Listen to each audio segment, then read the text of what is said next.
ছিল না, কিন্তু ব্যবসায়ীরা যারা বাগান করছে না খেয়ে গেছে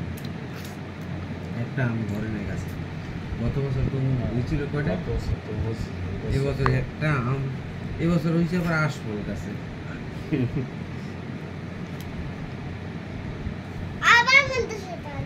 আম গাছটায় যদি 100 ভাগের 1 ভাগ